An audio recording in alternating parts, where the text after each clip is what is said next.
Hello and welcome to News 9. I am Nishchita, and first up, 17 people were killed and 30 injured when a bus going to the Srinagar fell into a deep gorge. The accident took place on the Jammu-Srinagar highway in Ramban district of Jammu region. 6 women were among those who were killed in the accident. The accident took place at around midnight. The relief and rescue operation, though, have been completed and the bodies have been shifted away from the accident site. Helicopters were pressed into service to ensure that help reached the critically injured. The driver reportedly fell asleep, which led to the accident. Let's not forget that the terrain of Kashmir is extremely challenging when it comes to such accidents, and a driver falling asleep proved fatal for close to 17 of the passengers on board this ill-fated bus. 30 others have been grievously injured. Many of the women who fell into the deep gorge have been seriously injured as well. Helicopters were called in to aid them to get some medical assistance.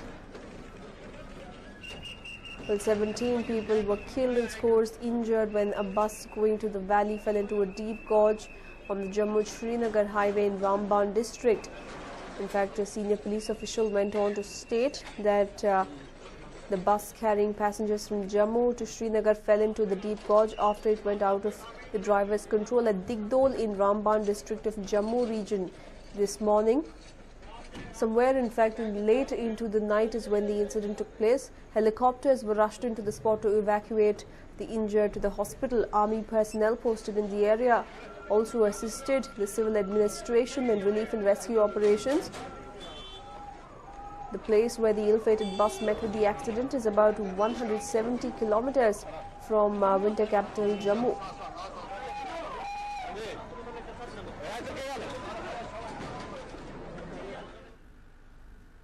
And moving on now, a leopard has got trapped inside a house in Chamarajnagar. The predator entered the house while chasing a dog.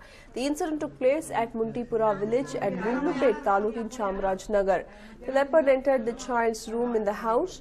The scared residents were rushed outside and locked up the leopard.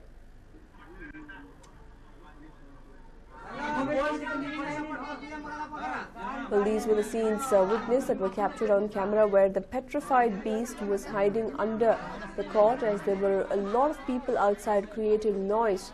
The beast, which had come in search of food and water, had barged into the house as it was chasing a dog. Even as one of the residents in the house tried to protect his own by jumping on the leopard did not attack him. Instead, it went and hid itself, clearly indicating that the leopard is probably a lot more petrified than the people around.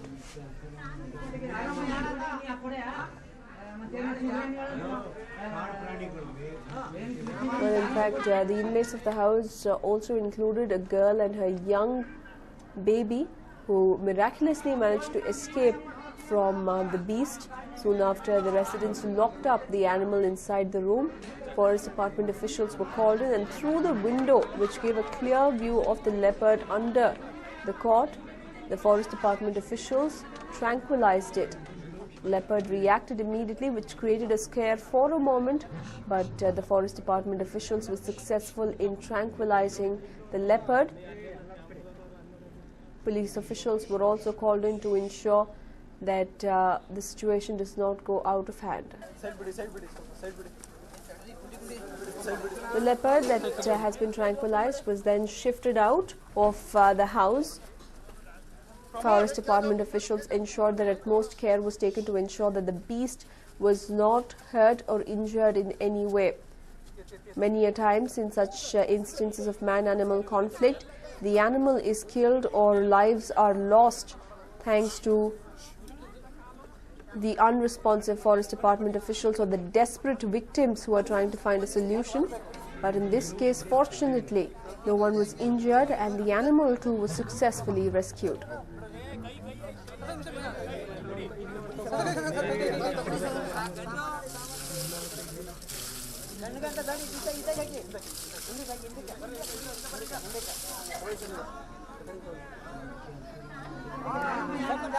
Thank you. Meanwhile, a victim in Mandya was not as lucky as he was mauled to death by a leopard at Maddur.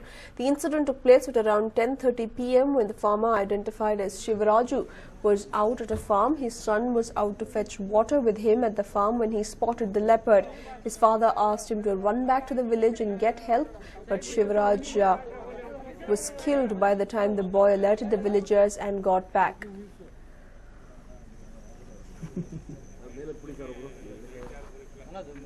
Absolute gory scenes met their eyes as the farmer was mauled to death by the leopard. More and more instances of such man-animal conflict have come to light thanks to increased deforestation and encroachment of forest land. And leopards are solitary animals, which makes them more susceptible to enter human habitation in search of food. But in one such instance, an innocent farmer was killed today.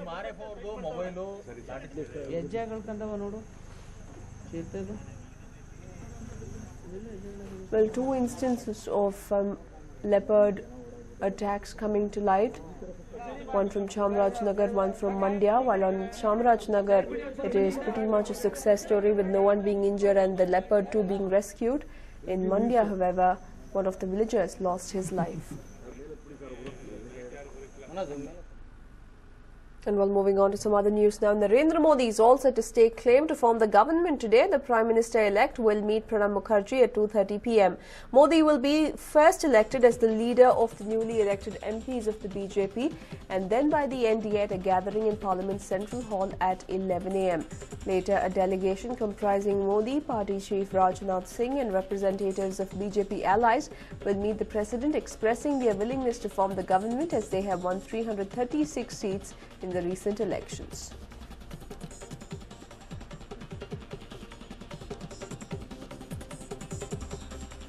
Well, that's right. Narendra Modi will be formally elected as the leader of the BJP parliamentary party and the NDA coalition leader. He will meet President Pranab Mukherjee soon after the meetings to stake claim. The 63-year-old Prime Minister-to-be will meet the President in the company of NDA leaders after his election. Modi is likely to be sworn in by the weekend. The PM-designate, however, has kept his cards regarding the cabinet formation close to his chest. Though there are many speculations doing the round, Narendra Modi, who has always held a tight ship in administration, hopes to replicate that on a national level.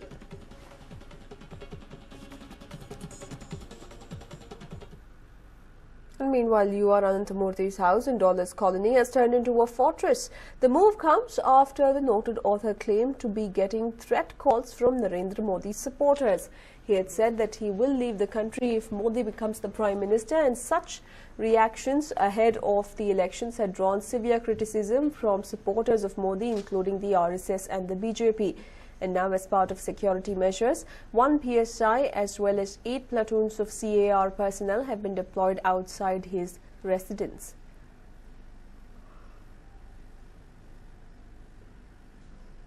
Well, UR Ananthamurthy, ahead of the elections, had gone on to state that he will leave the country if Narendra Modi becomes the Prime Minister soon after the BJP got a clear mandate from the people.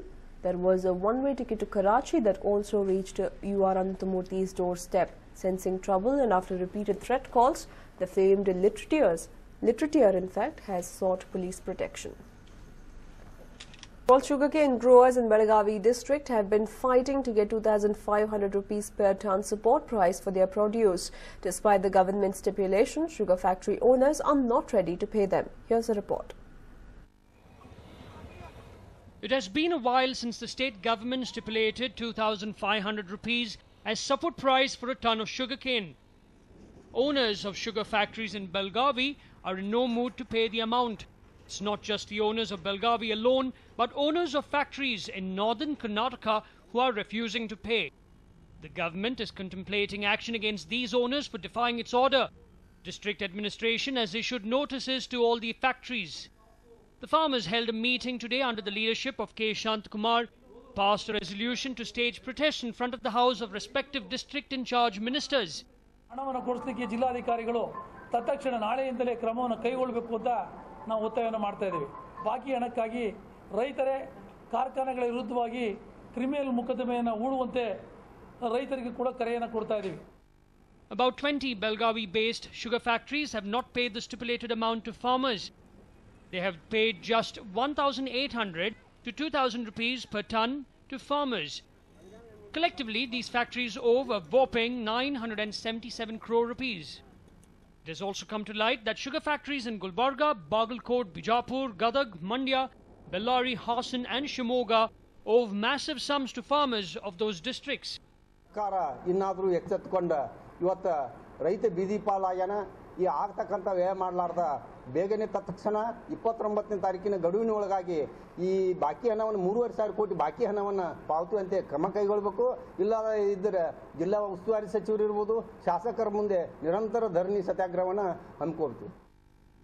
The sugar companies of Karnataka have taken 1,070 crores of interest-free loans from the central government. They also have provision of 100 rupees per ton tax waiver. The existing rate per quintal of sugar in the market is 3,200 rupees. Despite availing these benefits, sugar factory owners are unwilling to pay the support price to farmers. This has enraged farmers and they have warned of an intense protest 29th May to get their dues. Shrikant Kubbakaddi for News9. And moving on now, after SP Chief Mulayam Singh Yadav, it is the turn of BSP Supremo Mayawati to get to the root of the party's humiliating defeat in the elections. She has convened an All India Executive Committee meeting of BSP workers in the state capital. Maya is likely to overhaul party's organizational structure. The BSP has drawn a zero in Lok Sabha elections, losing all the 20 seats it had won in 2009. Well, several parties have been doing the rethinking act ever since the results of the Lok Sabha elections have emerged. While on one hand, yesterday we saw the Congress pinning the blame on various issues for their humiliating defeat. We also saw parties like DMK doing the same, and today it was the turn of Bahujan Samaj Party led by Mayawati. They went on to state that it was a failure on part of the party and hence an overhaul in the organizational structure could be in the offing.